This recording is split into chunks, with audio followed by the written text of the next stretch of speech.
Sociedade Brasileira de História de Matemática, desde 1993 foram organizados 9 encontros lussos brasileiros com a publicação de anais.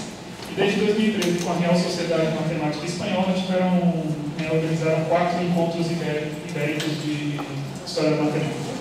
O professor Luiz Saraiva foi subdiretor do Museu de Ciências em Lisboa, de 2004 a 2011.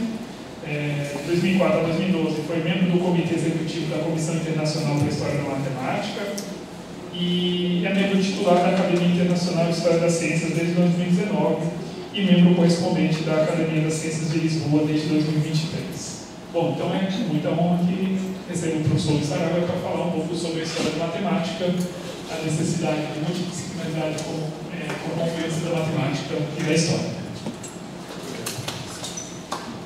Muito obrigado.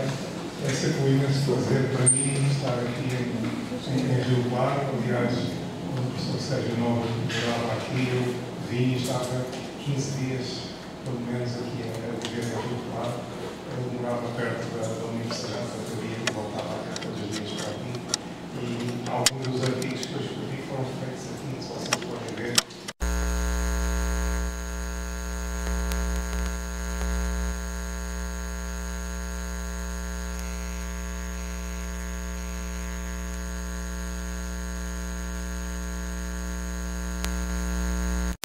Desde há muitos anos que tendo-me especializado em matemática, fiz o doutorado em equações diferenciais com derivadas parciais, mas a partir de certa altura interessei-me muito pela história da matemática e depois a minha parte dos últimos 20 anos tenho essencialmente trabalhado em história da matemática e o facto de haver esta ligação grande com o Brasil e com os encontros dos brasileiros de história da matemática, tenho estudado muito as ligações entre Portugal e o Brasil sobre a história da matemática.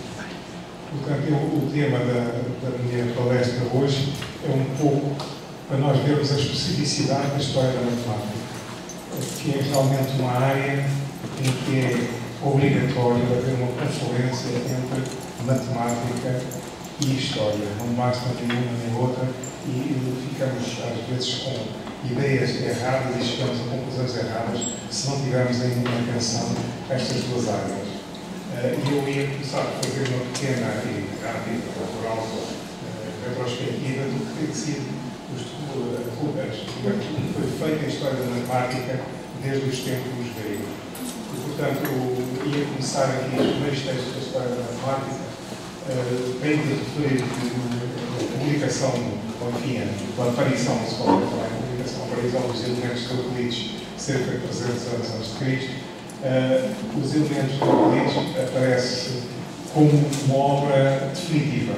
Quer dizer, os elementos de Euclides, embora não trate toda a matemática grega, o Euclides decidiu só escrever os seus elementos, aquilo que ele considerava poder ser demonstrado de uma maneira extremamente rigorosa.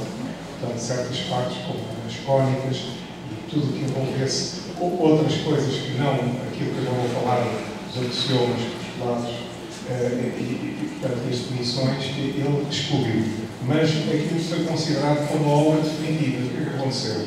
Quando aparece algo que é obra definitiva, as pessoas não se preocupam em conservar o que foi feito antes. E o que acontece é que muitos desses documentos feitos de matemática antes do Euclides desapareceram.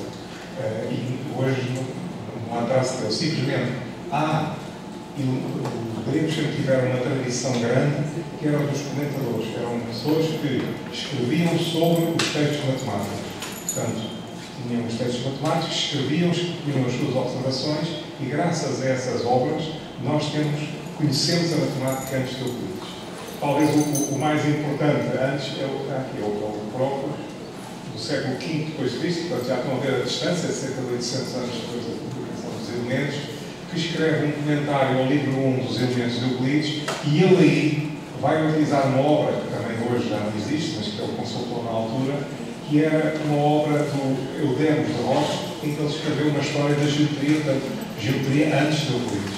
E, portanto, esta compilação que o Próclus faz deu-nos hoje a principal fonte de conhecimento sobre o que é que se escreveu antes do Euclides sobre a matemática. E, portanto, aquilo que aparece aí escrito é conhecido pelo resumo eudemiano, precisamente por ser de Eudemo de Roche. Bom, portanto, a matemática do Oriente, obviamente, também houve. Eu aqui limito-me só a indicar um das pessoas, foi este Ibn al-Nadim, que no século X compilou uma enciclopédia que é, em português, o catálogo dos livros. É um índice dos livros publicados em árabe por autores árabes e não árabes até o século X. Portanto, dá uma indicação do que é que foi publicado, o que é que foi escrito no mundo árabe sobre estas coisas. E desde sempre se fizeram, todos os livros de matemática, muitas vezes tinham nas suas introduções, nos seus prefácios, indicações sobre a história. Não é? E eu aqui limito-me a indicar dois deles, dois matemáticos alemães. Aqui o Gerard Vossius, do matemático de Heidelberg, que escreveu sobre a natureza e construção de toda a matemática. Isto já saiu depois do falecimento dele, em 1660. E outro matemático alemão, de Leipzig, Johann Christoph Heilbronner, que escreve esboço de uma história da matemática. Só por curiosidade, foi nos frontispícios dos dois, tanto do livro do Vossius, há aqui a indicação, com a data da publicação aqui, e também o livro do Heilbronner, também aqui a indicação com as letras em gótico. E aliás, o Heilbronner, mais tarde, como eu aqui escrevo, tem um segundo livro, a História da Matemática Universal. Portanto, tem aqui um outro livro publicado em 1740. Mas, de facto, a primeira pessoa que aparece realmente com imenso peso na história da matemática é este historiador francês, Jean-Étienne Monteglade, que é uma pessoa com bastante prestígio em França, que vai escrever uma monumental história das matemáticas, global, uma história global. Primeiro saiu em 2 volumes em 1758, e é só até o século XVII. Depois, posteriormente, ele começou a fazer uma edição maior, que ele acabou por não fazer porque faleceu antes, mas foi publicada mais tarde por um astrónomo do grupo onde ele trabalhava, que era o Lalande, e realmente é muito importante. Só alguns elementos sobre o Monteglade. Ele não era matemático. Ele vai estudar Direito para Toulouse em 1745, com 20 anos, depois completar o curso vai para Paris, e torna-se membro de um ciclo de intelectuais importantes, não é? O Diderot, o Lalande, o D'Alembert, e que se reuniram em sessões científicas organizadas por um editor muito conhecido, que era o Charles Antoine Joubert, e foi por conselho deste e dos seus colegas que ele se orientou para a publicação de História da Matemática. E começa por publicar um livro em 1754, História das Investigações sobre a Quadratura do Círculo. Durante muito tempo tentou-se fazer a quadratura do círculo apenas utilizando o que o Euclides determinava, que era usar uma regra não graduada e um compasso. Como se sabe, isso é impossível, mas ele faz uma história das tentativas que houve. E para vermos também que era uma pessoa que publicava, não só em matemática, mas era a gente tem que ver que naquela altura, nós hoje somos muito determinados no estudo. O matemático hoje trabalha no mar, trabalha nas equações com derivadas parciais e andava tudo à volta disso, análise funcional, com as derivadas parciais, mas não ia para os domínios sequer da análise. Naquela altura havia uma coisa muito mais geral, quer dizer, uma pessoa que trabalhasse em matemática e também trabalhava em outros campos, da física, às vezes até da biologia. E ele, aqui, em 1756, o físico José Maurice Deslandes publica uma recolha de peças dizendo respeito à vacinação da varíola e acompanhadas para provar a segurança e a sua utilidade. Não tem nada a ver com matemática, mas é curioso para isso. Portanto, ele publica então a sua História das Matemáticas, que eu referi. Há uma primeira edição em 1758, com 2 volumes, que vai só até o século XVII, e depois, posteriormente, ele faleceu em 1799, até 1802 vai sair uma segunda edição de 4 volumes, como vocês veem, uma obra gigantesca de 3.000 páginas, e que já inclui o século XVIII, completada à sua morte por Jérôme Lalande, que era um dos elementos do grupo de intelectuais onde ele se integrou em Paris. Portanto, temos aqui a capa do livro, das matemáticas, publicado por ele, e realmente com as suas distinções da Academia Real das Ciências e Real Letras da Rússia. E aqui, portanto, esta é a primeira edição, de 1758, e é muito curioso que aqui, já vamos ver o vou pôr, está aqui uma citação muito interessante do Bacon, que eu aqui vou pôr aqui, não é? Portanto, a citação do Bacon, primeiro, realmente a questão, a história da matemática, que abordagem é que nós devemos ter? É uma parte da história utilizando os meus métodos? Isso foi inicialmente a atitude que foi feita por estes historiadores. Portanto, fazia parte da história, apenas falava também sobre matemática, mas devia utilizar os processos utilizados na história. O Montefiore, na capa do primeiro volume, cita Becker, usa aqui a tradução do latim: muitos passarão e o conhecimento aumentará. Portanto, uma crença, o conhecimento científico progredido pela junção dos esforços de muitas pessoas. E ele sintetiza o que está na capa, diz o que é que vai fazer. Vai-se dar conta dos progressos das matemáticas, desde a sua origem até os nossos dias, onde se expõe o quadro e o desenvolvimento das principais descobertas, as contestações que ela fizeram nascer e os principais traços da vida dos matemáticos mais sérios. Portanto, um objetivo geral, e é um livro extremamente interessante. Ele não foi recentemente, mas foi para uns 30 anos, foi reeditado em França, e isso é um facto civil da orientação, e acho que está possivelmente a tentar disponível na internet. Portanto, em Portugal, para vocês terem um paralelo, a pessoa que vai seguir o Montefiore é este Francisco Borja Garção Stocker, que foi um militar, e até com uma passagem aqui no Brasil importante. Era um militar de carreira que era também matemático e que tem uma série de coisas importantes feitas na história da matemática e na matemática. E só para dar uma pequena perspectiva, portanto, ele fez toda uma carreira militar, começou em 1775, portanto, com 16 em 1775, por exemplo, com 16 anos, começou a carreira militar, fez os estudos na Academia Real de Marinha, que era uma das academias importantes em Portugal na altura, e logo a seguir de ter acabado o curso da Academia, inscreveu-se na Faculdade de Matemática da Universidade de Coimbra. E ele terminou o seu curso, foi professor da Academia Real de Marinha, foi admitido como sócio da Academia das Ciências, havia uma promoção, e em 1794 tem o seu primeiro livro, um artigo importante, que é um compêndio da teórica dos limites. E isso é um livro muito interessante, porque é uma tentativa de fundamentar a análise a partir da noção de limite. Portanto, ele queria fazer a fundamentação da análise a partir do conhecimento da noção de limite. E, portanto, como ele diz, combinando o rigor dos geómetras gregos com a simplicidade dos matemáticos modernos.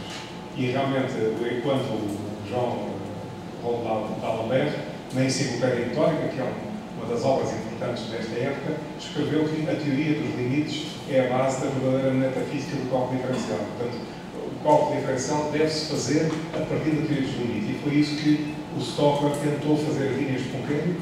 Tem algumas falhas, obviamente, mas é uma tentativa muito interessante e que revela já uma capacidade de iniciativa muito interessante. Portanto, ele é nomeado secretário da Academia das Ciências em 1799 e propõe um Plano Nacional de Educação na Academia, que não é aceito por se achar que é demasiado avançado. Em particular, ele preconizava o ensinamento para as mulheres, que era uma coisa que na altura era chocante, e não foi a Academia achou que era demais, entre outras coisas, não é? Mas achou que não podia ser e não foi aprovado. Curiosamente, esse plano depois também foi proposto no Brasil, quando ele veio para o Brasil, mas aí, porque foi nas vésperas da independência, o plano acabou por não ser discutido. É muito interessante, no segundo encontro Filosóficos e Leis de História da Matemática, acho que foi nesse, eu apresentei uma comunicação sobre este plano. Quando vocês forem ver os anais, veem aí as principais traços deste plano, que é um plano muito interessante, é um plano geral, em que propunha para a universidade, nessa altura, criar uma universidade em Portugal, que depois se quiser a Universidade do Brasil, que organizaria desde o topo até o ensino primário tudo o que era de ensino no país. É uma obra muito interessante. Portanto, ele continua a sua ascensão militar. Em 1807, ele é brigadeiro de infantaria. Dá-se, nesta altura, a primeira invasão francesa, como sabem. A França teve 3 invasões a Portugal entre 1807 e 1811. O Porto vai para o Rio de Janeiro, e o Rio de Janeiro é tornado a capital do chamado Império Português.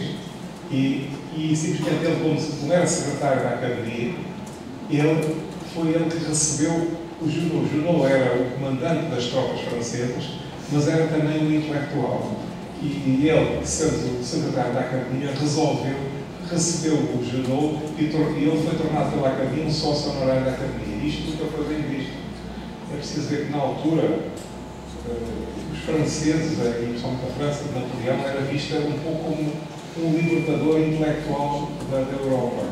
E havia em Portugal um conjunto de pessoas, intelectuais, que pensavam que a ligação de Portugal à França seria benéfica porque, entre outras coisas, traria um progresso intelectual importante. E, possivelmente, o Stockwell nunca disse isso. O Stockwell sempre negou que queria favorecer a vida dos franceses, mas, de facto, é o que se deduz um pouco a partir dos seus escritos. E, portanto, ele fica mal visto por isto e é admitido, por ordem do rei, ele é admitido pelos seus cargos, mas ele não se conforma com isso e vai para o Rio de Janeiro em 1813, vai falar com o rei. E acaba por reverter esta decisão. Ele, em 1815, é reintegrado e entra para a direção desta importantíssima academia, como vocês sabem, a Academia Real Militar do Rio de Janeiro, foi fundada em 1810 e é uma academia importantíssima. Inclusive porque em Portugal havia não é muito o tema disto, mas eu posso muito rapidamente dizer, em Portugal havia uma só universidade, que era a Universidade de Coimbra. E os universitários de Coimbra tinham muito o controle de tudo, não queriam que se criasse nada fora do seu controle. E, portanto, muito menos que houvesse modificações curriculares. E, portanto, simplesmente, no Brasil, a Academia Real Militar era uma academia militar. Sendo militar, estava totalmente independente da Universidade Portuguesa. E, portanto, nesta academia foram introduzidos tudo o que era de matemática moderna, os escritos do Lagrange, do Laplace, enfim, todas as coisas, de tal maneira que em Portugal, os professores da Academia da Universidade de Coimbra escreveram uma petição ao rei a protestar, a dizer que no Brasil se ensina isto, porque é que nós aqui não somos autorizados a ensinar a mesma coisa. De facto, é muito interessante. A Academia Real Militar do Rio de Janeiro é uma instituição extraordinária e vale bem vocês verem, já não muita coisa escrita sobre ela. De facto, o Stockwell teve na direção da Academia. Teve na direção desta Academia, foi professor da Academia durante 5 anos. E, portanto, aqui, a gente para aqui em 1819, porque em 1819 é quando ele já estava com mais relações com a Universidade de Coimbra e com Portugal em geral, e com a Academia da Ciência em geral, ele vai publicar por iniciativa própria em país o ensaio histórico sobre as origens e progresso das matemáticas em Portugal, que tem a distinção de ser o primeiro livro de história da matemática num só país, no Ocidente. Não sei, a China, o Japão, a Índia, não sei, mas em relação ao Ocidente, de facto, só 20 anos mais tarde é que surgiu na Itália com um matemático italiano Libri, apareceu também uma história das matemáticas em Itália. Mas, portanto, foi a primeira história da matemática num só país. Não é? E, portanto, ele era uma pessoa distinta. Não é? Foi eleito membro estrangeiro da Royal Society de Londres. Portanto, temos isto. Aqui tem a capa do livro, essa história sobre a origem e progresso das matemáticas em Portugal, todas as distinções dele, comendador da Ordem de Cristo, fidalgo da Casa Real, comendador do Exército da Majestade, sócio da Academia Real das Ciências de Lisboa, já não foi, que era presidente, era sócio da Sociedade Filosófica de Filadélfia, etc. E, portanto, foi publicado no país em 1819. Portanto, ora, o que é que vai acontecer? A partir do fim do século XIX, aparece uma nova atitude sobre a história da matemática. E, portanto, começa a pensar, a história da matemática não é só uma parte da história. O que tem de estar no seu centro é o que é específico da matemática. E, portanto, muito importante, é este autor aqui, o Paul Tannery, que é um historiador da matemática, entre os quais editor de obras importantíssimas, de Diophante, Descartes, Fermat, tem uma análise muito interessante do Almageste de Toledo, e que ele diz o seguinte, que é uma coisa, quando eu dava os meus cursos de História da Matemática, dizia sempre esta definição. História da Matemática é a história das ideias matemáticas analisadas do ponto de vista histórico. Portanto, o que tem de estar no centro é a ideia matemática. Como é que a ideia matemática surge, como é que ela evolui, como é que ela se transforma. E, é claro, tudo o resto é importante, saber as vidas dos matemáticos, saber a vida das instituições, tudo, os programas que se abrem, etc. Mas não podemos esquecer que o que é central é a ideia matemática. E, portanto, eu proponho aqui a história da matemática que deixou de ser só a história dos matemáticos para ser essencialmente a história dos conceitos matemáticos na sua evolução e transformação. Em Portugal, esta visão é expressa pela primeira vez num outro matemático que a gente já vai falar, que eu ainda vou fazer um bocadinho de Tannery, mas vemos só, portanto, que é o Gomes Teixeira. Portanto, sobre o Tannery, temos aqui uma fotografia dele, o Paul Tannery. É muito curioso que ele também não era matemático. Ele teve uma escola politécnica e aprendeu as coisas de matemática, mas não era matemático.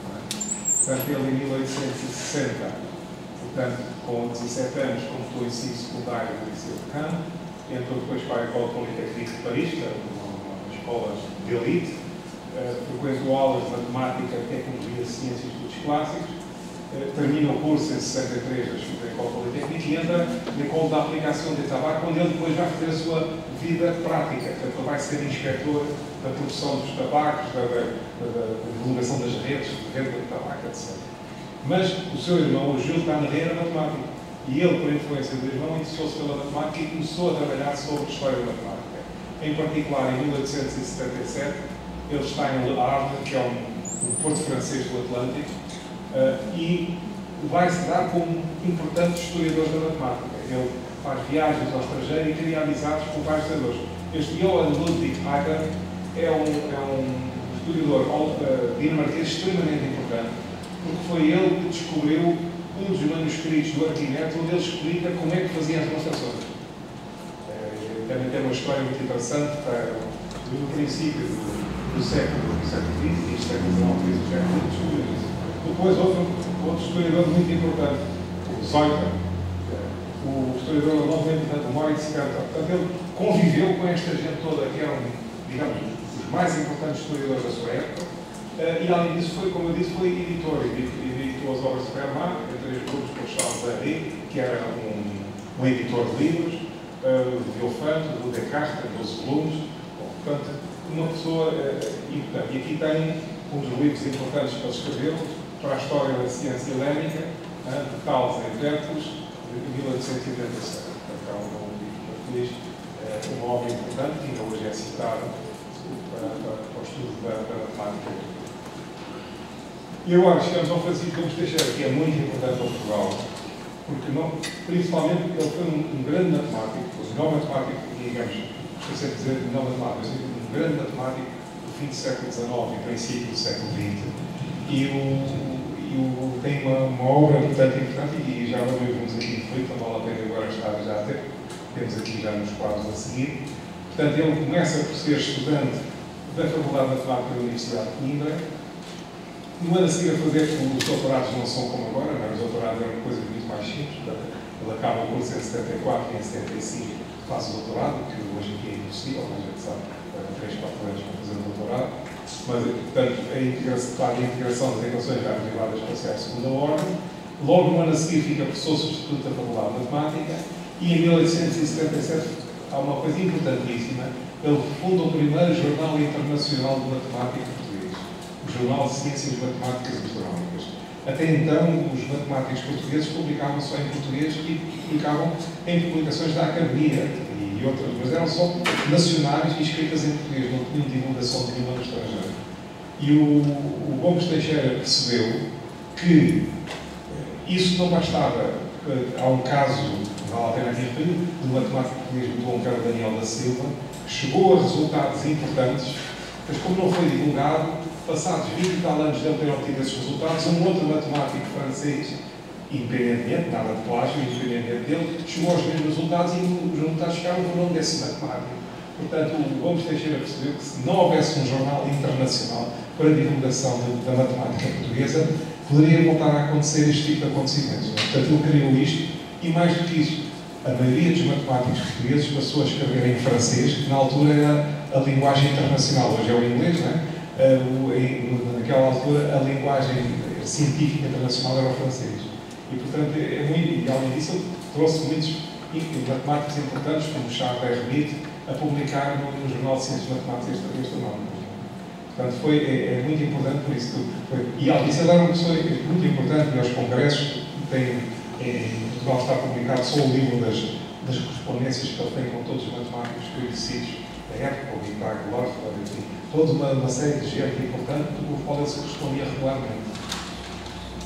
Portanto, ele é professor catedrático de cálculo diferencial, tem os primeiros escritos, que é uma nota de lógica de matemática italiana Giusto Gravatitis, publicado no jornal, e aqui uma primeira coisa também de História da Matemática, preleção sobre a origem, sobre os processos, os princípios do cálculo infinitesimal, portanto, aos alunos do Cristiano Coimbra, e um outro artigo sobre a história de nóis, publicado aqui. Ele criado e isso foi a razão do debate, porque a Universidade de Coimbra tinha um prestígio grande. A Academia Politécnica do Porto era nova e não tinha prestígio quase nenhum. E amplifica-se também como um professor que é altamente considerado internacionalmente pela transferência de uma universidade prestigiada para um local mais pequeno. Pensa-se que é porque na Academia Politécnica do Porto deram-lhe autonomia completa para ele fazer o que quisesse, modificar tudo. E de facto ele foi para lá, levou professores da Universidade de Coimbra e transformou a Academia Politécnica. Portanto, muito possivelmente terá sido isso. Portanto, ele, aliás, ele pede a transferência em 83 e em 84 é logo nomeado professor catedrático de cálculo diferencial e integral e nomeado diretor da Academia. Portanto, ele deve ter ido para a Academia com a condição de ser imediatamente colocado como diretor e poder ter uma ação completa. Aqui, portanto, ele, nos primeiros anos, como vocês viram, ele faz o doutorado sobre equações de probabilidades espaciais e, de facto, entre 75 e 86, portanto, este período de 11, 12 anos, ele só escreve sobre equações diferenciais com derivadas espaciais. Depois é que ele se escreve, são cursos que ele publica, os cursos que ele fazia em Coimbra e depois no Porto, publica o curso de análise infinitesimal, primeira parte do cálculo diferencial, depois o cálculo diferencial, o cálculo integral em duas partes. Este em 89 e, se não me engano, em 92 está a segunda parte. Isso são cursos internacionais que ainda hoje são vistos. A editora americana Chelsea tem publicado um curso dele, uma publicação que já é do fim do século XX.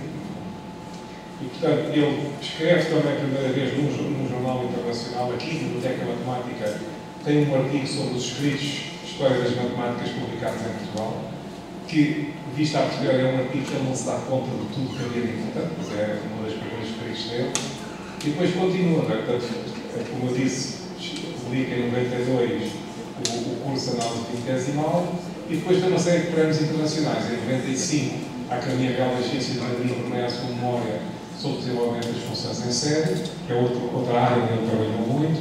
Em 89, o Tratado das Curvas Especiais Notáveis é premiado pela Academia das Ciências de Madrid e, muito curiosamente, é talvez o único matemático português que, em vida, a sua obra é reconhecida pelo Estado. E, portanto, entre 1904 e 1915 são publicadas as suas obras de matemática pagas pelo Estado português. Portanto, o Estado português que publicou e pagou a edição das obras sobre matemática dele. Portanto, participações em congressos internacionais, participação também, na altura, no princípio do século XX, criaram-se muitas associações para o progresso das ciências, devido ao grande progresso que havia da ciência em todos os campos, começou-se a criar em todos os países umas associações para o progresso das ciências.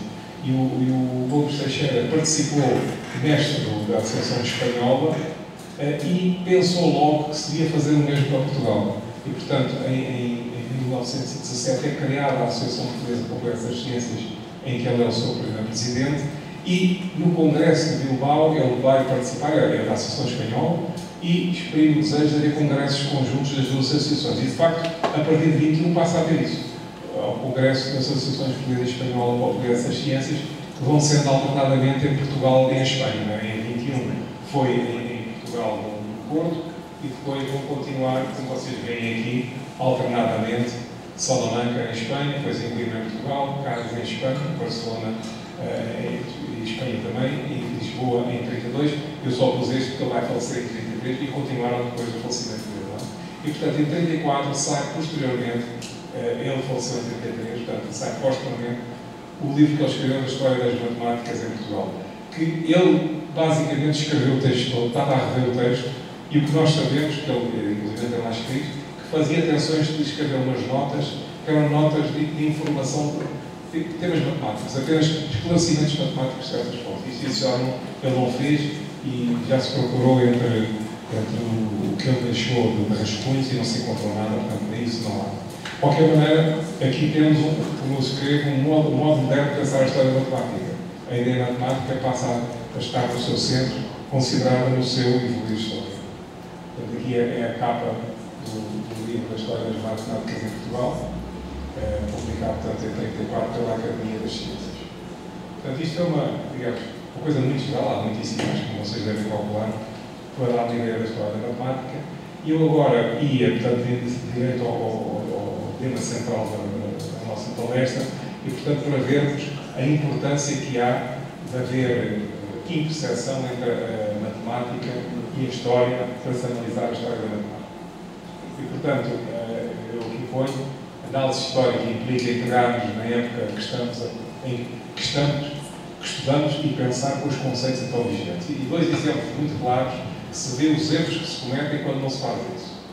Como vocês sabem, o Nicolau Copérnico, portanto, havia uma interpretação do universo em que se colocava a Terra no centro do universo e tudo o resto, incluindo o Sol, girava à volta da Terra. E já no tempo dos gregos houve tentativas de esquemas de colocar o Sol no centro do universo, mas isso nunca se impôs.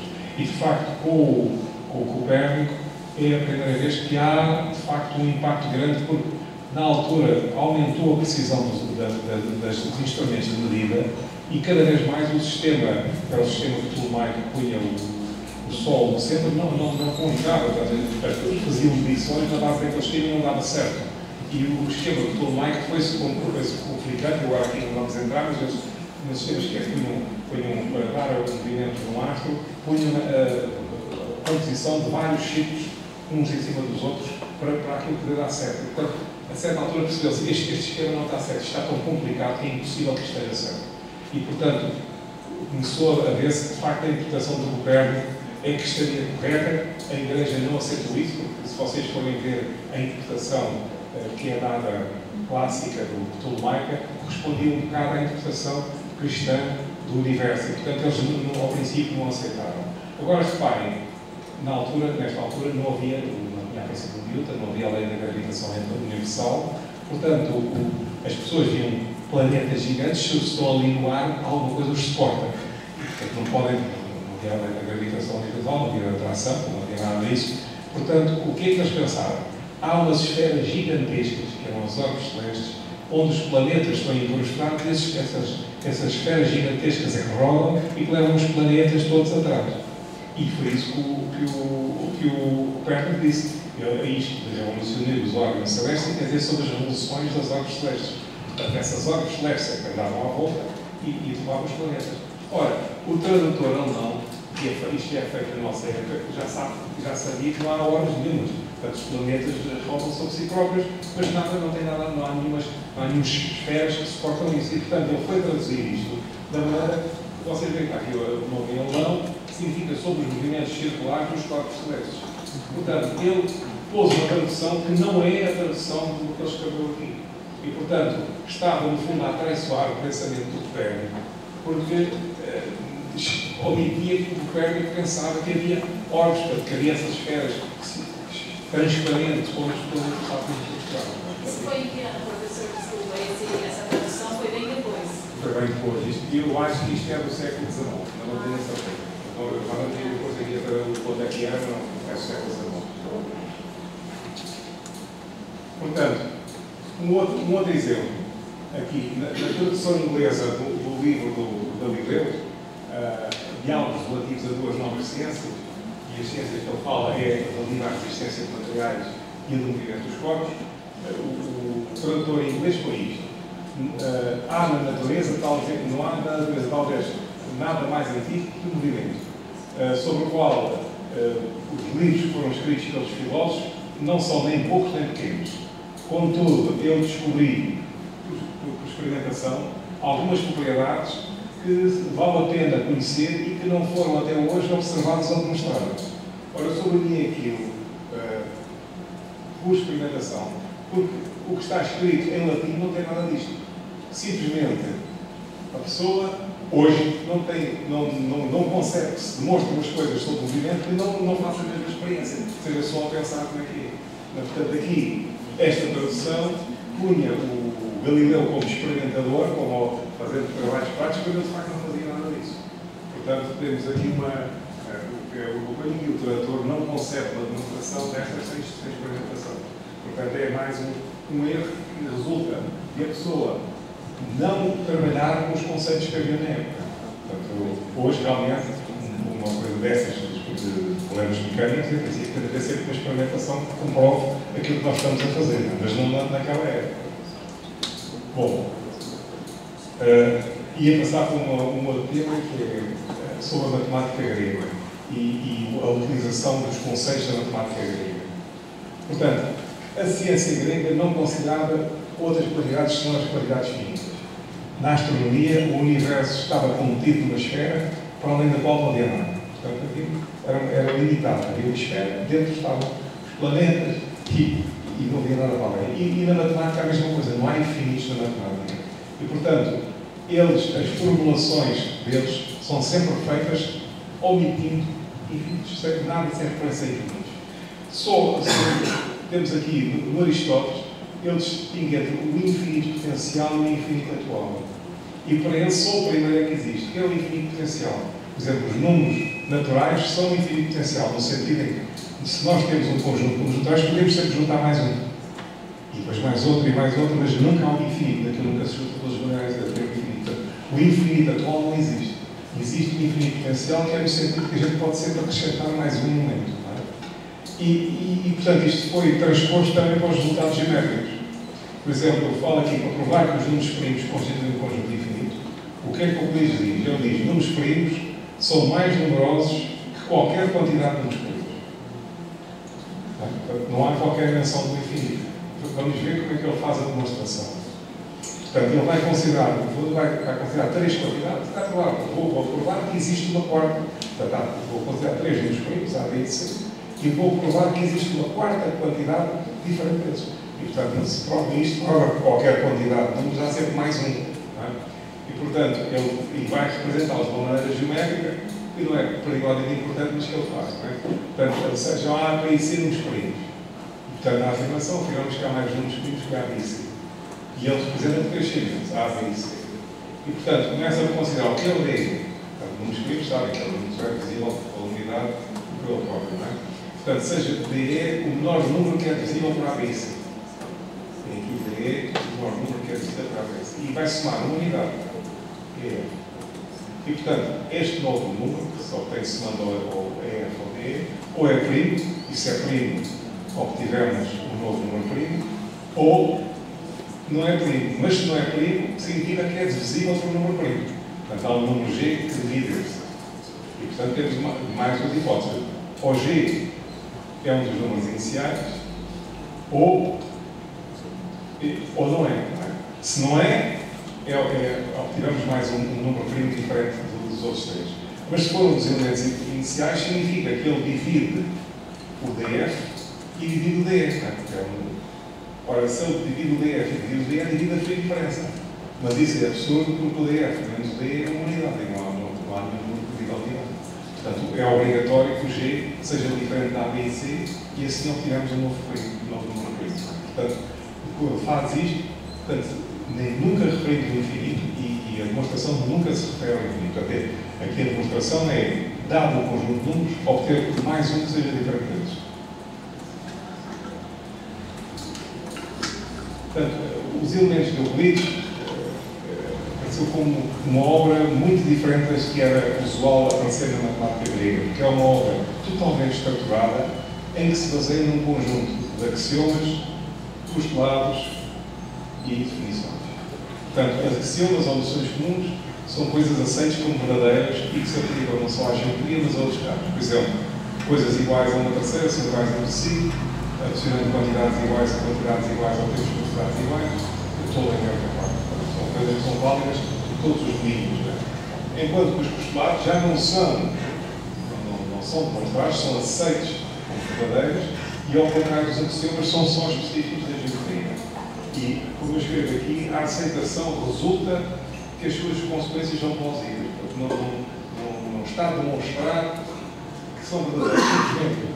Nós, utilizando, chegamos a conclusões válidas e, portanto, não há razão, digamos, entre aspas, de duvidar a sua validade. E, portanto, eu tenho aqui o exemplo de postulados, porque se nós tivermos um ponto, podemos traçar de um ponto uma linha reta. Se tivermos uma linha reta, podemos prolongá-la continuamente a linha reta. Se Se tivermos um ponto e um raio, podemos traçar uma circunferência concentra nesse ponto com esse raio. Temos ainda que todos os ângulos retos são iguais em si. Ângulos retos é, se tivermos duas retas concorrentes, se os quatro ângulos forem iguais, então os ângulos têm que ser retos. Isto é mais para, se tivermos várias retas concorrentes em vários pontos, para dizer que os ângulos são todos iguais entre si. E finalmente aqui o postulado das paralelas, que era onde eu queria chegar.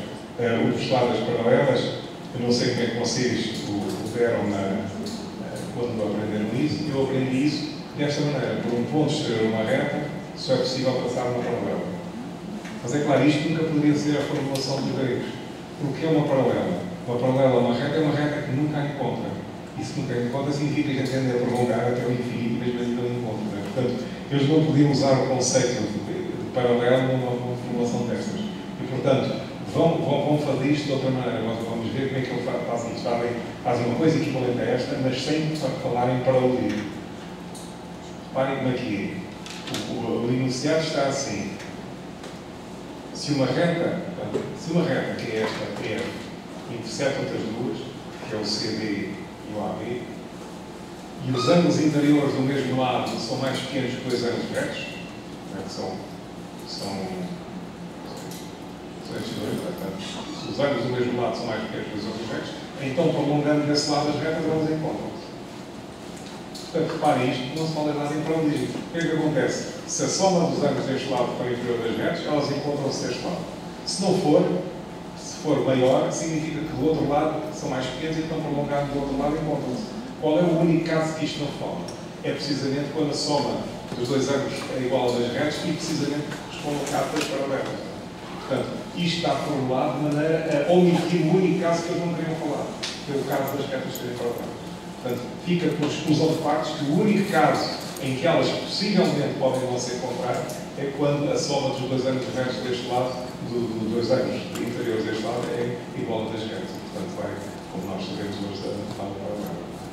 Portanto, é uma maneira interessante e para a gente perceber que não se trata deles quererem complicar a enunciação. É que eles não queriam falar em infinitos. E para não falar em infinitos, não podem falar em paralelo. Para não falar em paralelos, tem de se fazer uma coisa deste género. Portanto, tudo que se relaciona com o infinito, seja o infinitamente pequeno ou infinitamente grande, é uma fonte de problema para o grego, que ainda não tem as noções nem os resultados de análise que lhes permitem operar com as equações. Um exemplo famoso é o conjunto dos paradoxos de Zenão, do século V a.C. Havia duas perspectivas que eram postas como hipótese.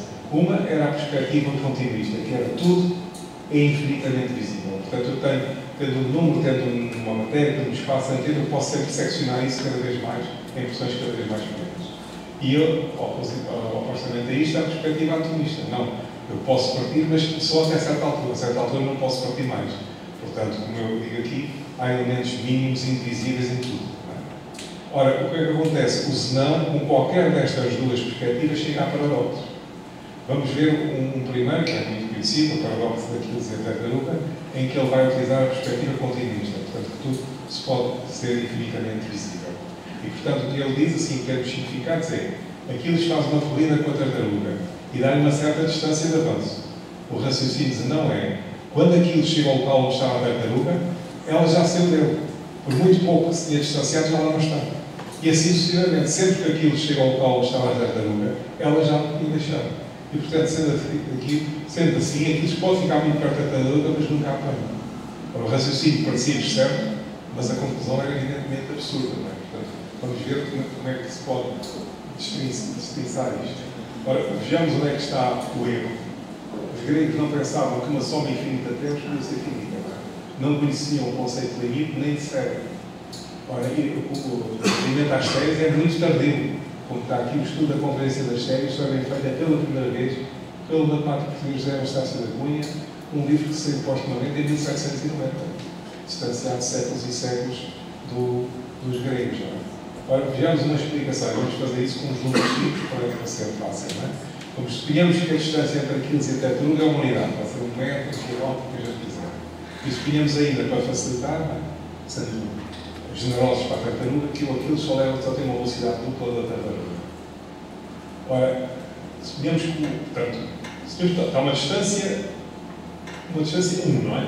E o quadril leva o tempo T a chegar ao local da tartaruga. Portanto, a velocidade obtém-se dividindo o espaço pelo tempo. Não é? Portanto, a sua velocidade é 1 sobre T, e como a tartaruga anda, a velocidade da tartaruga é metade, anda 1 sobre 2T. Não é? Então, ao fim do tempo T, a tartaruga, visto que o Aquiles andou 1, a tartaruga andou só 1 meio. É? Então, para chegar à nova posição da tartaruga, Aquiles, com a mesma velocidade, se ele levou o tempo T a percorrer 1, vai levar o tempo T sobre 2 a percorrer 1 meio. E a tartaruga fica a 1/4 da posição anterior. E, portanto, vocês já veem qual é o seguimento. Portanto, agora, ao fim do tempo T mais T sobre 2, Aquiles fica a 1/4 da distância da tartaruga. E agora, a seguir, se ele levou T sobre 2 a percorrer no meio, vai levar T sobre 4 a percorrer 1/4. Portanto, ao fim do tempo T mais T sobre 2 mais T sobre 4, fica 1/8 de distância. E, portanto, fazendo isto iterativamente, vemos que ao fim, portanto, fazendo aqui N passos, ele está à distância de 1 sobre 2 elevado a N mais 1. Assim. Ora, o que é que a gente vê? Quando leva tendo para infinito, primeiro, a distância tende para 0. Isto tende para 0. E, por outro lado, isto é uma série geométrica, não é? Da razão mais, T mais T sobre 2, não é? Ou seja, que a soma de uma série geométrica é o primeiro termo sobre o menos a razão, não é? E, portanto, calculando a soma da série, fica T sobre 1 menos 1 meio, portanto, fica 2T. Portanto, nós, com os conhecimentos que temos hoje de séries e sucessões, vemos claramente que, ao fim do tempo 2T, o Aquiles apanhou a tartaruga. Mas isto, portanto, deriva exclusivamente, primeiro, os gregos não tinham nada no seu esquema mental que uma soma infinita de parcelas podia dar fim. É logo a primeira coisa. E, portanto, o conceito de limite também não existia. Bom, então, vamos ver agora que o Zenão experimentou as duas perspectivas. Vejamos agora o que é que se passa com a perspectiva atomista. E é o chamado paradoxo da flecha. Ora, uma flecha é lançada aqui do ponto A para o ponto B. Ora, se o tempo está dividido em unidades mínimas, em cada unidade mínima, a flecha está parada. Porque nesta unidade mínima se pode dividir mais, ela não está em movimento neste tempo. E, portanto, ele interrogava, então, se ela está em repouso em cada um destes elementos, como é que é possível que ela passe daqui até aqui? Se ela está em repouso em todos os pontos. Portanto, aqui, mais uma vez, o que está aqui é a falta do conceito de limite, velocidade instantânea. Não é? Portanto, estando em confronto com quantidades infinitesimais, os gregos não conseguiam o resultado que não zero. Não conseguiam ter velocidade instantânea, era um limite, portanto, do acréscimo do tempo, do espaço, devido ao acréscimo do tempo. Quando o tempo podia passar. Portanto, vocês veem aqui portanto, a falta dos conceitos, o que leva à perplexidade perante certos problemas. Não é? Portanto, ainda um outro exemplo que é bastante interessante e que se calhar responde um bocado àquilo que a gente sente hoje, que é, se vocês pensarem, por exemplo, em dois comprimentos, se calhar têm a noção de que, desde que a gente arranje um comprimento suficiente pequeno, ele cabe num número de peso em cada um dos comprimentos. Ora, isso, como nós sabemos, é falso, por causa dos irracionais. Mas era o que os gregos pensavam, não é? Portanto, eles pensavam que todas as quantidades da mesma natureza, não é? Portanto, sei lá, dois comprimentos, duas áreas, dois volumes, dois pesos, eram comensuráveis. Por exemplo, dados dois comprimentos, há sempre um comprimento mais pequeno do qual eles são múltiplos. Portanto, se dados A e B estavam convencidos que dados dois comprimentos, havia um comprimento B, dos quais eles eram múltiplos. O A era igual a M vezes o B, e o B era igual a N vezes o D. E, portanto, eles construíram toda uma teoria das proporções, pensando que todas as grandezas da mesma natureza eram comensuráveis. Portanto, eles diziam assim, dadas as duas quantidades A e B da mesma natureza, por exemplo, dois comprimentos, e dadas outras duas da mesma natureza, por exemplo, dois múltiplos, dizemos que é válida esta expressão, A está para B, assim como C está para D. Se existir uma unidade U do mesmo tipo de AB, portanto, existir aqui um comprimento U, e aqui existir uma unidade V do mesmo tipo de C e D, portanto, um volume, de maneira que, e existirem números naturais M e N, então, A é MU, B é igual a MU, C é igual a MV e D é igual a MV. Portanto, a proporcionalidade está aqui, eu tenho aqui o M e o N, e deste lado também tenho o M e o N. Portanto, a proporcionalidade está aqui. E serem comensuráveis está precisamente em ter aqui esta unidade com U e aqui ter esta unidade com o B. Portanto, olha, o que é que esta definição em particular diz? Com esta definição, a gente sabe exatamente o que é cada grandeza. O A é igual a M vezes uma quantidade de U. O D é igual a N vezes uma quantidade de U. Ora, o que acontece é que os pitagóricos demonstraram que a diagonal de um quadrado é incomensurável com os lados. Portanto, que não há nenhum segmento que fosse divisor da diagonal e do lado do quadrado. Ora, isto, ao se descobrir isto causou imediatamente um período de grande crise na matemática grega, porque percebeu-se que as grandezas geométricas tinham mais elementos que as quantidades geométricas, que as quantidades numéricas. Não é? Portanto, perceberam que havia mais quantidades geométricas que quantidades numéricas. E, portanto, passou a haver uma certa desconfiança em relação à aritmética, visto que não dava as medidas todas. E o que é que se passou a fazer? Passou-se a fazer os problemas de álgebra, portanto, da aritmética, passaram-se a realizar por métodos geométricos. É a chamada álgebra geométrica. Portanto, passou-se a demonstrar por via geométrica problemas da aritmética e da álgebra. Não é? Ora bem, é o problema dos números irracionais. Portanto, um grande problema. O que acontece é que os gregos conseguiram resolver isto. Um dos grandes matemáticos da Grécia, Eudoxo de Cnido, conseguiu resolver isto criando uma noção de proporção, que eu ponho aqui uma concepção revolucionária de proporção.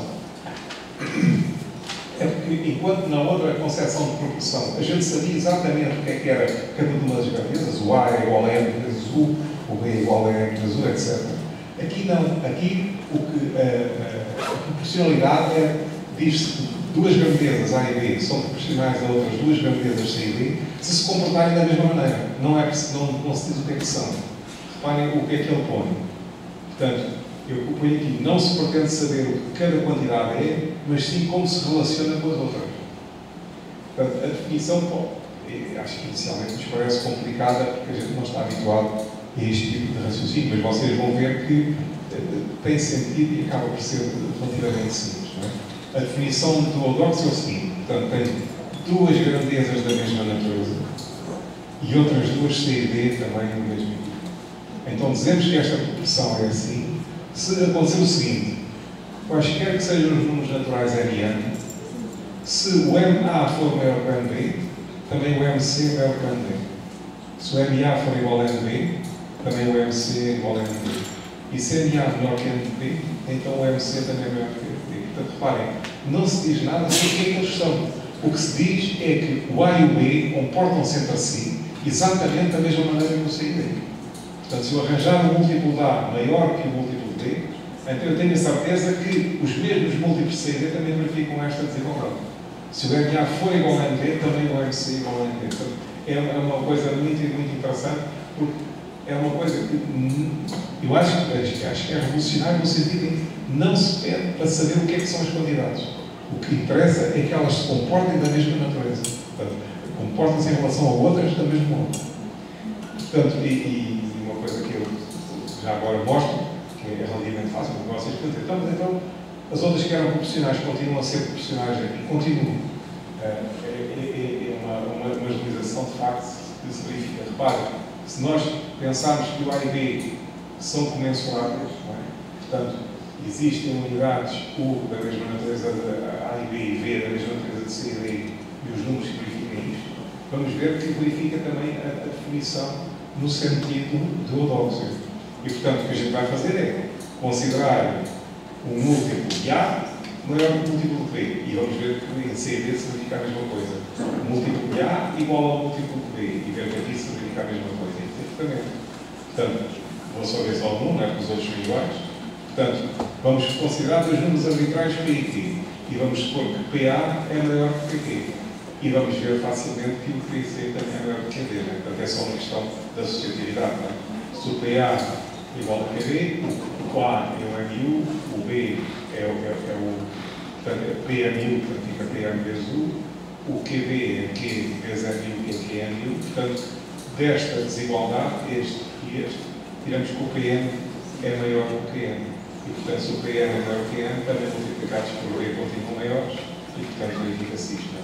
E os outros dois casos verificam-se igualmente. Né? E, por consequência, o falar igualmente com esta nossa posição. Portanto, nós temos aqui uma série de casos particulares em que a gente vê a maneira diferente como os gregos pensavam. Não é? Nós não temos hoje temos primeiro todo outro ambiente, toda outra coisa que nós estudamos e outros conhecimentos que eles não tinham, não é? E, portanto, que nos possibilitam ter outras aproximações diferentes e mais fortes, certamente, mas que quando nós vamos estudar a história, é obrigatório a gente tentar recuar no tempo e pensar como se pensava nessa época. Eu durante muito tempo, não é, porque eu fui pesquisador de matemática, como eu disse, de equações diferenciais durante muito tempo, e tentei durante algum tempo, digamos, conjugar as duas coisas, ser pesquisador em matemática e ser pesquisador em história da matemática. E lembro-me sempre que saía de terminar um artigo em matemática e me punha a trabalhar em história da matemática, eu tinha de ter pelo menos um mês de adaptação, que os processos, aliás, quem aqui faça pesquisa em história em matemática sabe isso perfeitamente, uma diferença de processos de pesquisa que a pessoa tem de, não é só saber que é diferente, ela tem de se voltar a entrar na mecânica do que fazia. Não é? Portanto, eu sentia sempre uma dificuldade grande, quer sair da matemática e ir para a história da matemática, como vice-versa. E que realmente são processos bastante diferentes, que se podem conjugar, claro, mas são processos diferentes. Não é? E pronto, acho que espero que vocês tenham gostado desse palco da edição da nossa.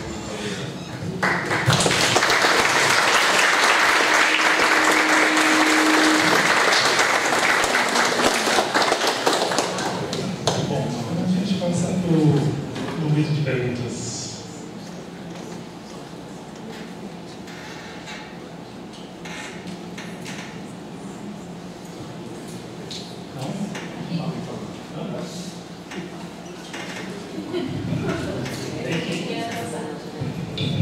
Boa tarde, professor. Obrigada pela apresentação.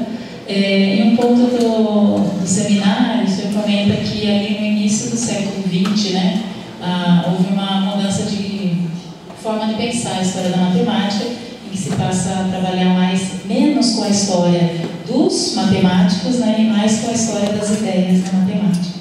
Aí eu queria que o senhor contextualizasse, por favor, Portugal nesse sentido, né? Quais foram as primeiras ideias, né, escritas pelos historiadores da matemática que aparecem em Portugal mesmo, né, em termos da história da matemática de Portugal?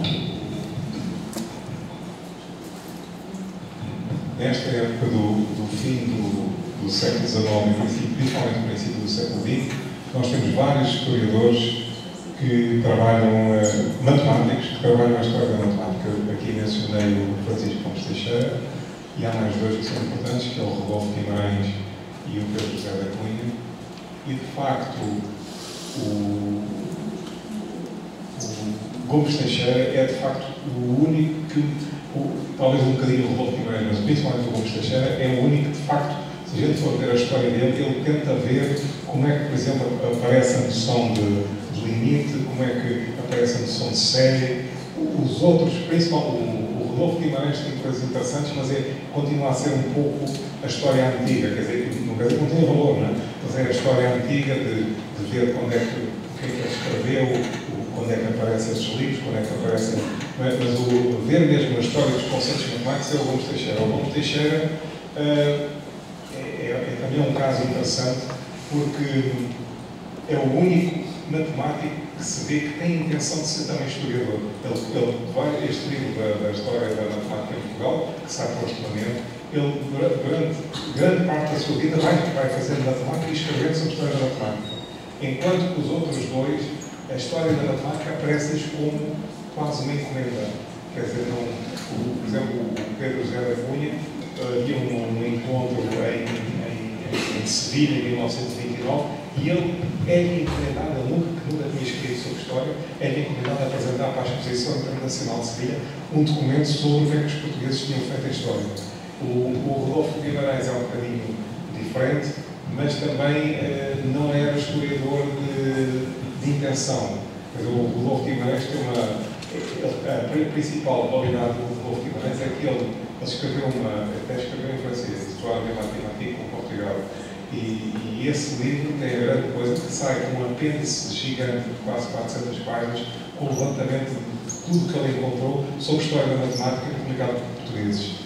Mas, portanto, é mais um compilador, na altura não havia a noção de plágio, não havia a noção de plágio. Portanto, os historiadores pensavam que podiam aproveitar o que os outros já tinham feito e juntavam mais qualquer coisa, sem dizer que os outros já tinham feito aquilo. Isso é mais geral, e portanto o Rodolfo Guimarães faz é aproveita umas coisas que tinha sido feito pelo Stockler até 1819 e junta mais de 90 anos e faz as coisas. Mas o principal interesse dele é sobre, de facto, esse grande levantamento e eles, apesar de tudo, eram pessoas informadas. Ele utiliza, na altura, uma coisa que era recente, era o Congresso das Normas de Bibliografia, que tinha sido em Paris em 1889, portanto, naquela pensamos é uma coisa pequena, e ele muito positivista, a distinção da matemática em não sei quantos compartimentos diferentes e ele, de facto, é uma coisa com muita validade. Eu acho que o Gomes Teixeira é, de facto, a pessoa que faz, nessa obra, a História das Matemáticas em Portugal, que no fundo é uma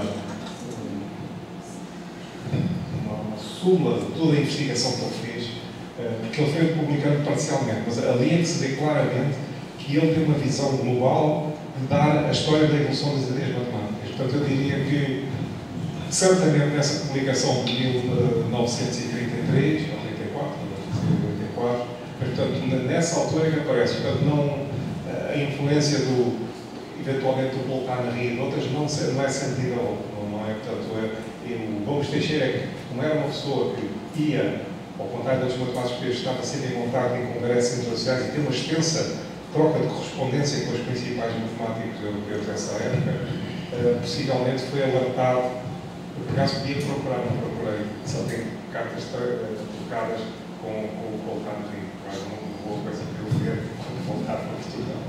Mas eu acho que é isso, é basicamente a partir dos anos 30, porque depois, nos anos 50, já se fizeram-se coisas que já se vê claramente que é um trabalho sobre a evolução das ideias matemáticas. E agora, o senhor falando isso, me vem à cabeça, né? Porque a questão fica, por que será que quando se fala em história da matemática, se fala muito em história dos matemáticos, né? E agora que você estava falando, me veio um sentido que é justamente porque não se tinha essa ideia de quem fazia o que naquele momento, por conta da publicação e do plágio, que não dá nem para ver, né? Era importante dizer quem era quem e o que estava fazendo, né? Então, essa questão de falar sobre quem eram os matemáticos era uma questão importante. É importante, claro. Vou aproveitar e fazer uma pergunta, né?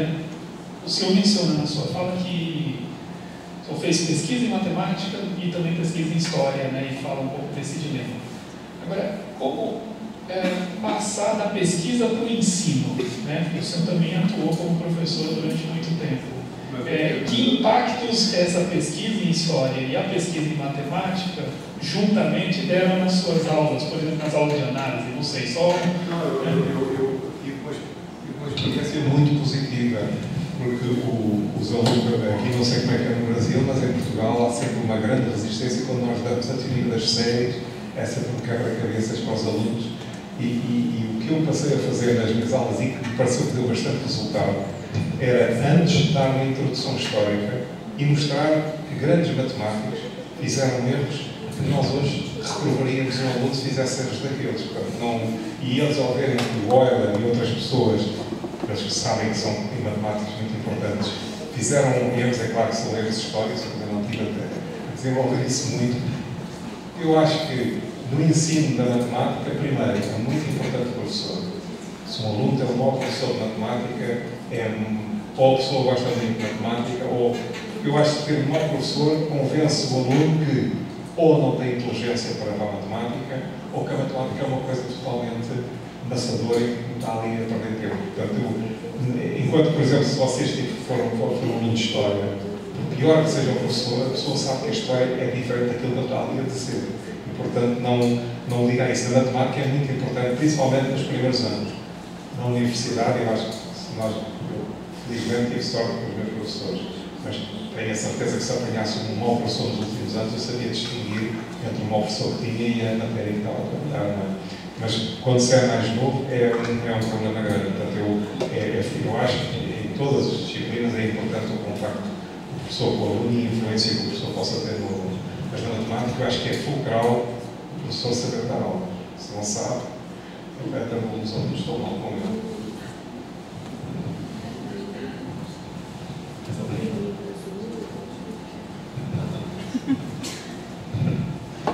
Boa tarde, obrigado, professor, pela sua fala. A minha pergunta une um pouco das duas, né, da professora Luiz e do Zaqueu. O senhor comentou naquele momento, né, dessa visão da história da matemática como um aspecto principal focalizar a história dos conceitos matemáticos. E eu retornei de Portugal em outubro, eu estive um ano na Universidade Nova de Lisboa com o professor Antônio Domingos, e eu acompanhei uma pesquisa de pós-doc que é da Circe, e ela fez a pesquisa dela focalizada principalmente no conceito de integral, de derivadas, e nessa diferença histórica que há entre Brasil e Portugal. Né? Por exemplo, vocês em Portugal até hoje têm ainda o cálculo diferencial e infinitesimal no ensino médio, né? No ensino secundário, que é para vocês, para nós, no ensino médio. E no Brasil isso já não tem, não sei desde que ano, mas né? Desde quando eu estudei já não tinha. E aí, a minha pergunta é um pouco nessa direção, se o senhor observa diferenças entre essa questão da história dos conceitos matemáticos entre Brasil e Portugal na educação básica e secundária e na formação dos professores de matemática. Aí não lhe posso responder bem, porque eu não sou professor de educação matemática. Eu sou professor de matemática. Portanto, não posso dizer o que é que as reações dos meus alunos, que são alunos dos cursos de matemática. Nunca dei aulas em educação matemática. Portanto, não posso responder, gostaria de responder, mas não posso. Não tenho elementos sobre todas as aulas que eu dei na universidade foram pessoas que estavam no curso de matemática. E, portanto, posso dizer as reações que eles tiveram. Agora, sobre educação matemática, não sei. Não, mas no conceito matemático, você vê diferença das suas experiências de pesquisa entre Brasil e Portugal, os conceitos matemáticos, a diferença desses aspectos na formação dos professores de matemática que vocês fazem em Portugal e aqui no Brasil, por exemplo? Mas é que eu não faço formação de professor. Mas os matemáticos que o senhor deu aula não foram ser professores? O senhor deu aula para matemáticos, Sim. que se tornaram matemáticos. Sim. Esses não se tornaram professores? Houve muitos que foram para o ensino secundário. Isso, é sobre essa parte, às vezes o senhor não tem. Mas esse eu não formação? não sei. Eu não faço formação, não fiz, não faço formação de professores. É que eu chegava no bacharelado, ele faz só bacharelado e depois vai dar aula para Não uma formação específica, né, a partir, você faz a matemática, depois você tem uma formação específica, né? Professor, apenas uma curiosidade, lembrei. Esses, no contexto português, esses matemáticos, historiadores matemáticos que você mencionou, de alguma maneira as obras deles trouxeram alguma influência para a formação dos matemáticos daquele período? Então, por exemplo, até que ponto a história da matemática, do Teixeira, por exemplo, isso influenciava a formação dos matemáticos ou não? Esses elementos eram uma parte que não fazia parte do dia a dia da formação dos matemáticos daquele período? As obras do Gomes Teixeira, de certeza. Os cursos que ele escreveu de cálculo diferencial e cálculo integral, de certeza. Eram cursos que eram depois dados pela universidade. Então, ele escrevia e esses cursos eram dados posteriormente por outros professores na universidade. Então tinha esse foco histórico. Sim. Isso. Gomes Teixeira é, de facto, uma personalidade única dentro do panorama português. Nós depois tivemos, nos anos 50, professores que eram professores de matemática que fizeram a investigação com essa ideia de fazer a investigação da evolução das ideias matemáticas. Eram professores que publicavam muito pouco e pontualmente. Este era um artigo, que ficava 2 ou 3 anos depois do artigo. Portanto, deixou de haver durante muitos anos, os anos entre os anos 50 e os anos 80 deixou de haver uma investigação estruturada em História da Matemática. Só a partir do fim dos anos 80 é que voltou a haver, nós criámos o Seminário Nacional de História da Matemática e a partir daí passou a haver sempre uma atividade muito regular em História da Matemática. E nós tentamos transmitir, quem está connosco e é professor, certamente esperamos que eles, nas aulas deles, possam transmitir algo do que seja do que ouvem nos nossos encontros de História da Matemática.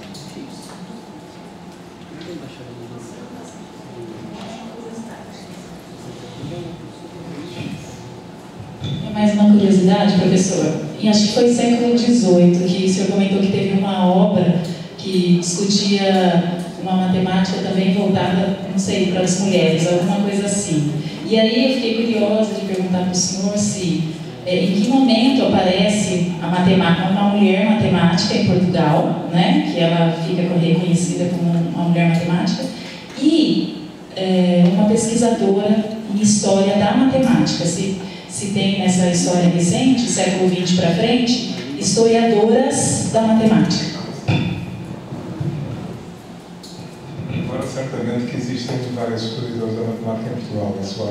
Em relação a esse livro, era do Bertrand Stockler, que propôs realmente a reforma que ele queria da educação, queria que o ensino fosse dado a todas as mulheres e que foi reprovado pela Academia das Ciências, que achou que não podia ser. Portanto, isso foi uma tentativa isolada, não é? Mas, de facto, eu sei que, por exemplo, doutorados em matemática por mulheres só no século XX. Antes não. A impressão que o primeiro foi que já foi nos 50. História da matemática tem alguma referência que o senhor trabalha de mulher? Não. O senhor disse que agora tem várias, né? Há várias pessoas que estão a trabalhar nisso, há vários historiadores da matemática, assim, mas não. Que eu saiba, não posso perguntar, mas não, eu não tenho conhecimento, mas de certeza que elas possivelmente estão a trabalhar com isso.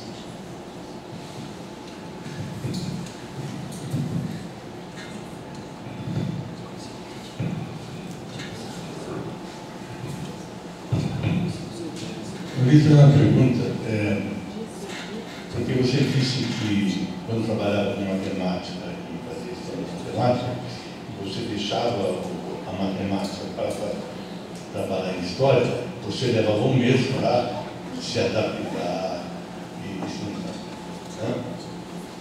A minha pergunta é a seguinte: como é que é esse processo? Como é que é essa preparação?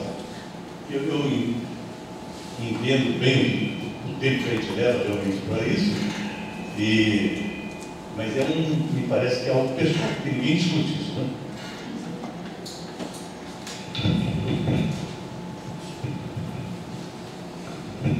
É muito dependente da matéria, não é?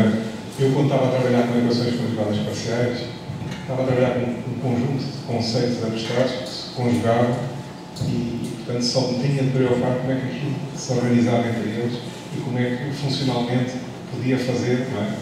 Na altura eu estava a trabalhar com um problema de singularidades removidas em equações conjugadas parciais e, portanto, aquilo era tudo uma questão de ver até onde se podia puxar a singularidade para ela continuar a ser removível.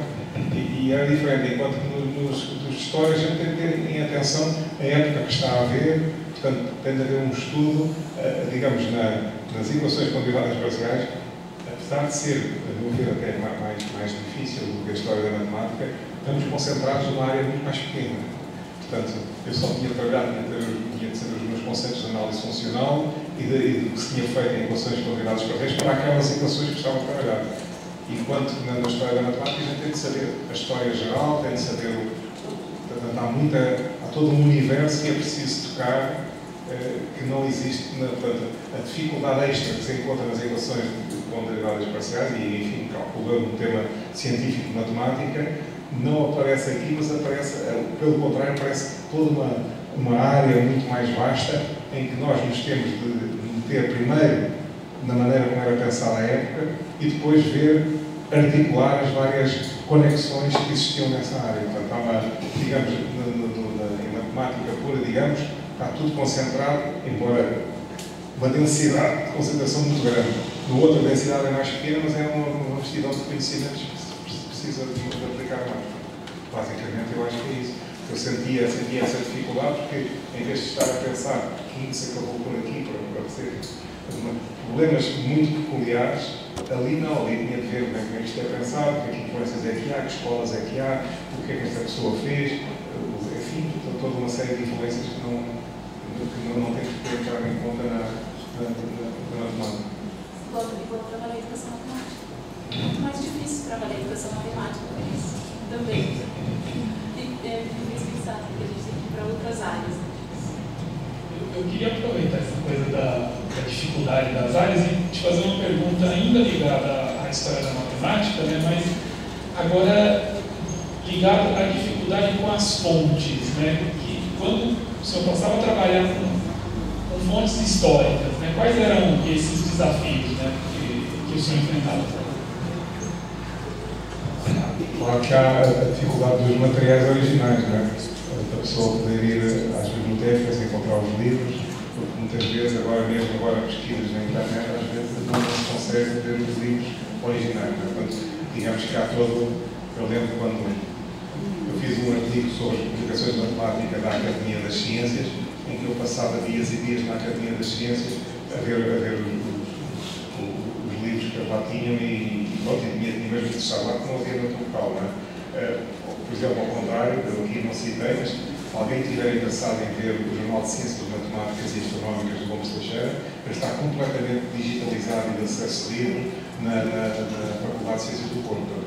Aliás, eu fiz também um estudo disso, não precisei de ir ao Porto, fui à internet, de facto está muito bem feito e consegue-se ver o jornal tal e qual, até muito praticamente como se estivéssemos na sala de leitura. Mas é raro ver essas coisas. A maior parte das vezes a gente tem um bocadinho de problemas porque não consegue arranjar o livro. Mas, de facto, há o problema das fontes. Obviamente que a gente já sabe que tem que trabalhar com as fontes originais. Não há outra hipótese. Se a gente está a fazer investigação em história da matemática, não se pode basear em opiniões de outros. Tem mesmo de ver os textos originais.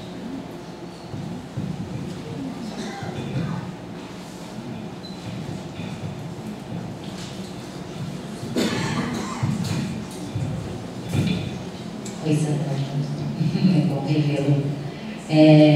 Você falou um pouco, né, dessa questão da gente estudar a história da matemática e a necessidade de conhecer a história geral para olhar a história da matemática. Em alguns desses personagens que você trouxe, a gente vê essa relação com a academia militar, a formação para um contexto em que a gente tem conflitos, né, disputas de territórios, guerra, etc. A gente até no curso aqui de políticas curriculares, a gente está vendo, desculpa, meu celular, gente, bem na minha vez.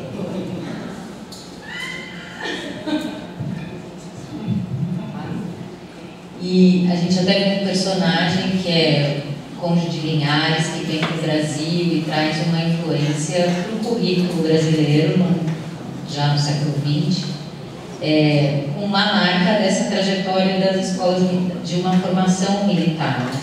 Como que você vê hoje, um tempo mais moderno, essa relação com uma formação militar, essa matemática ligada a esse contexto? É mais perceptível, menos perceptível? Como você olha isso?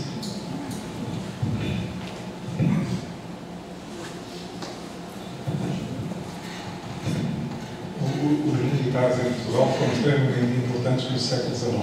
A maioria dos matemáticos portugueses do século XIX eram matemáticos e os avanços que foram feitos na matemática foram devidos basicamente a eles, quer militares do Exército, quer da Marinha. Acontece que o Gomes Teixeira é, de facto, a primeira personalidade muito importante da matemática que não é militar. O Pedro José da Cunha, o Rodolfo Guimarães, o Stocker, todos eles eram militares.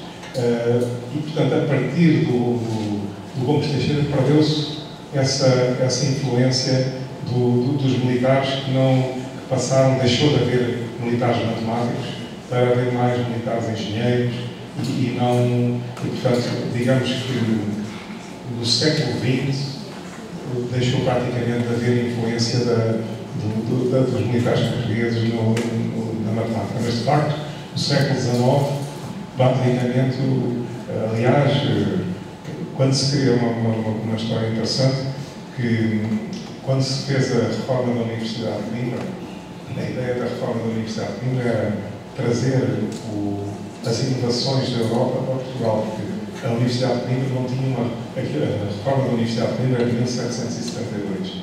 Desde 1612, em 160 anos, não houve qualquer modificação do que se ensinava na Universidade de Coimbra, não calculou o que aquilo devia ser. E, portanto, a ideia do Marquês de Pombal, quando fez isso, foi de facto trazer matérias novas e trouxe o Etienne Guézou para ser ensinado em Portugal, tinha sido muito importante em França. Curiosamente, em França, o ensino do Etienne Guézou apareceu como consequência da Guerra dos 7 anos entre a França e a Inglaterra. A França teve uma derrota imensa e atribuiu-se essa derrota à Marinha Francesa. E, portanto, pensou-se, tem de se dar à Marinha Francesa uma formação atlética decente. E, portanto, o Guézou foi encarregado de fazer livros para a Marinha, para ensinar a Marinha. E eles fizeram. E o que acontece é que em Portugal, esses livros foram adotados. Porque em Portugal também, como havia uma imensa ignorância da matemática, pensou-se fazer livros que são feitos para ensinar os marinheiros franceses que também não devem ter formação matemática nenhuma. E, portanto, foram traduzidos e, portanto, o ensino em Portugal, no princípio, tanto da Faculdade de Matemática, foram feitos à base dos cursos do Guézou.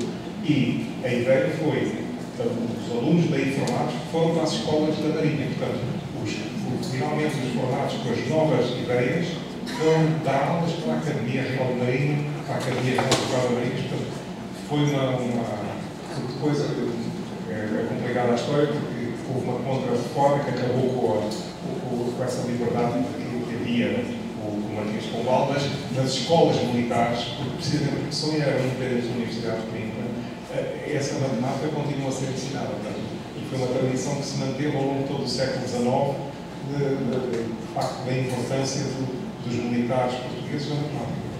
Depois foi desaparecendo, e, portanto, a partir do Gomes Teixeira e com a criação tanto do seguimento que ele fez quer na Faculdade de Ciências do Porto, quer em Coimbra, as coisas modificadas. Mas, portanto, durante a influência dos militares na matemática portuguesa arrasta-se todo o longo do século XIX.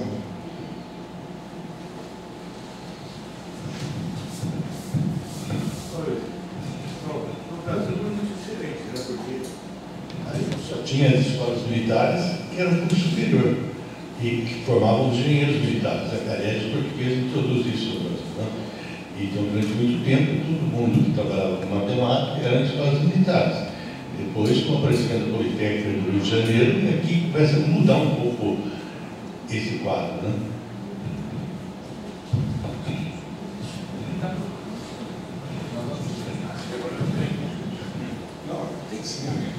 Obrigado pela informação. Mais alguém?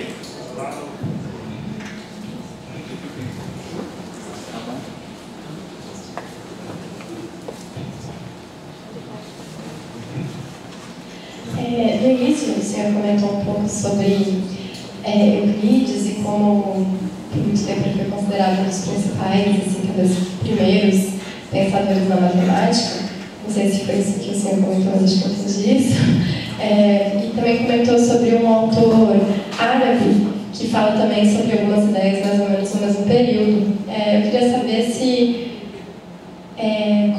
o senhor sabe como era essa matemática árabe e se eles tinham a mesma perspectiva com relação, por exemplo, ao que você fala dessa limitação grega na perspectiva dos infinitos e do conceito de limites e tudo mais. É um pouco por aí minha dúvida.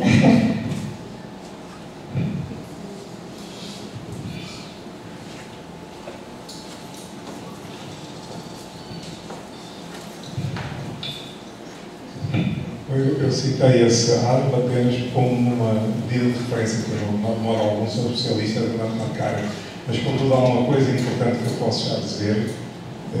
Muitos dos textos que chegaram depois, mais tarde, que eu não referi, que chegaram à Europa, foram textos que os árabes traduziram do grego e que chegaram à Europa precisamente a partir das traduções árabes que depois foram novamente traduzidas para o latim e, portanto, houve uma série de obras quando se deu aquilo que se chama em termos genéricos as invasões bárbaras na Europa e que desapareceram imensas locais bibliotecas e isso tudo foi destruído. Houve muita coisa que depois regressou à Europa, precisamente a partir das traduções dos árabes que tinham traduzido obras dos gregos, e foram essas traduções que chegaram à Europa que foram depois novamente traduzidas para o latim. Portanto, há essa coisa imenso valor e que preservou muita coisa, que foi as traduções que os árabes fizeram dos gregos.